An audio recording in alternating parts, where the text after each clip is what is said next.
పాండవుల అజ్ఞాతవాసం కౌంట్డౌన్.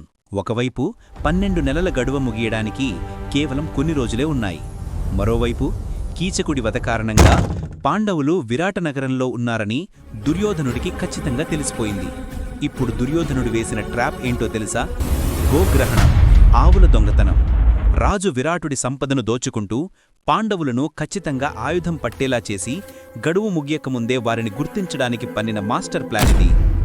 ఈ యుద్ధంలో ఒక్కడే ఒక సైన్యంలా మారాడు. అదే అర్జునుడి విధ్వంసం. Hi guys, the treasure of భారత్కి స్వాగతం. లాస్ట్ ఎపిసోడ్లో భీముడి ప్రతీకారం వల్ల కీచకుడు మాంసపు ముద్దగా మారడం చూశాం. ఆ వార్త విన్న దుర్యోధనుడు భీముడు తప్ప ఇంకెవరూ ఇంత భయంకరంగా చంపలేరు అని నిర్ధారణకు వచ్చాడు. కాని సమయమది కీలకం. ఆ 1 సంవత్సరం గడువు ముగిస్తే పాండవులు అధికారికంగా బయటికి వచ్చేస్తారు. అందుకే వారికి ఆ గడువు ముగియకముందే పట్టుకోవాలని దుర్యోధనుడు 2 ఫేస్ ట్రాప్ వేశాడు. ఫస్ట్ వన్, దక్షిణ దాడి, విరాటరాజును బయటికి లాగడం. సెకండ్ వన్, ఉత్తర దాడి, ఖాళీ అయిన రాజభవనంపై మెయిన్ ఆర్మీతో దాడి చేయడం.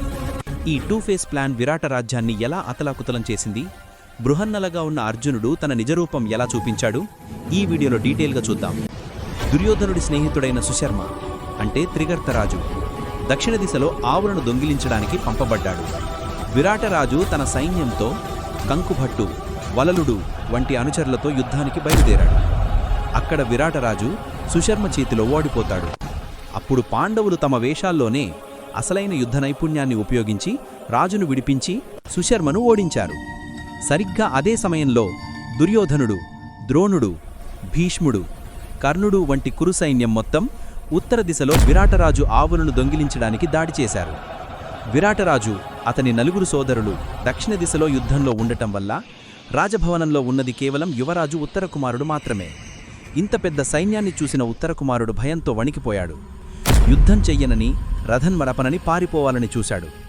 అప్పుడు బృహన్నల అంటే అర్జునుడు అతనికి ధైర్యం చెప్పింది.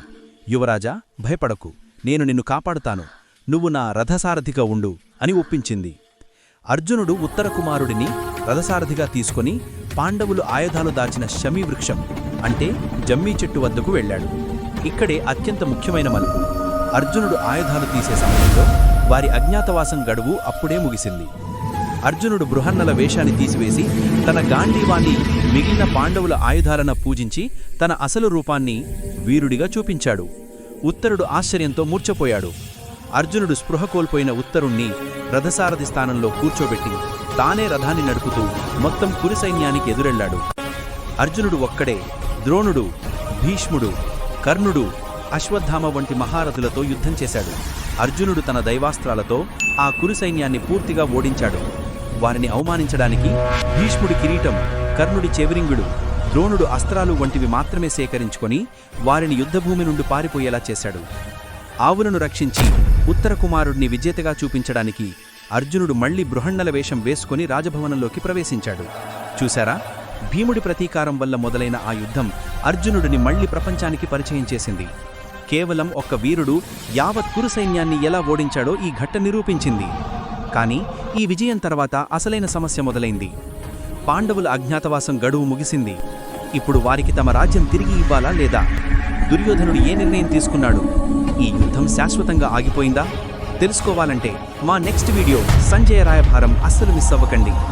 ఈ వీడియోలో అర్జునుడి శౌర్యం మీకు నచ్చితే ఒక లైక్ చేయండి మరియు ద ట్రెజర్ ఆఫ్ భారత్కి సబ్స్క్రైబ్ చేసుకోవడం మర్చిపోకండి. Thank you for watching. జై హింద్.